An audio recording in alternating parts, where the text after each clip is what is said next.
Now, driving diversity is a big theme for businesses these days. It's thought that getting a more diversified workforce and customer base can be a big help to boosting profits. So how much is actually being done to boost representation for the LGBT community? Well, the Outstanding Group is an organisation for LGBT professionals and it delivers its verdict today. The founder of the group, Suki Sandhu, joins me now. How much progress, Suki, has been made in this area?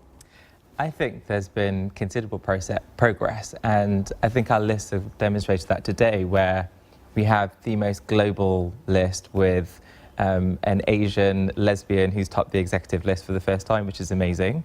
And we've got more nationalities represented across more geographies. So I think we're making a lot of progress for sure. Yeah, the lady at the top of that list, her father is a billionaire, very well-known developer in Hong Kong.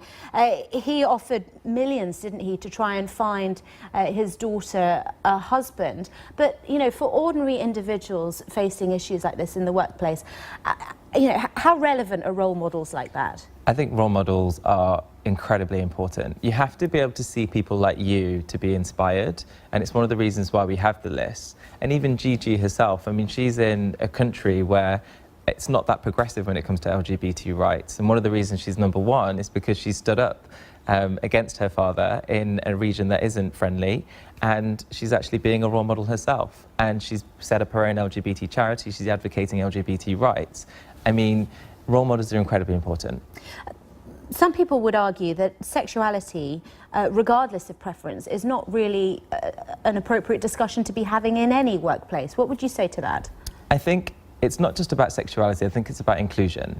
The whole point is about being able to bring your whole self to work. And with the way the world is now, it's globalized, there's the internet, social media, it's quite hard to separate your professional and personal life. So if you can bring your whole self to work, you're able to be more productive, in fact 32% more productive, which is going to be something that a lot of chairs and CEOs are going to be interested in because they're getting more out of their workforce.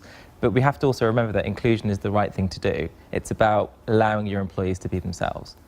But, you know, this is all very well and good for people who are living perhaps in urban areas, cosmopolitan areas, but not every workforce, not every employee is working in those kind of regions. I mean, what would you say to those people who might be watching right now? I think it comes down to, again, seeing someone that they can believe in or look up to. So let's say we're thinking of a factory worker in India, for instance, who might be gay but is feeling quite isolated. If they can see someone like Arita, who's in the Future Leaders list, who's #3, originally from Sri Lanka, hopefully they're going to see someone that's like them and that they can actually, they've got some hope that there is a future and there is progress being made. Okay, Suki Sandhu, thank you very much for your time. Thank you very much for coming in and taking us through some of those issues. Thanks.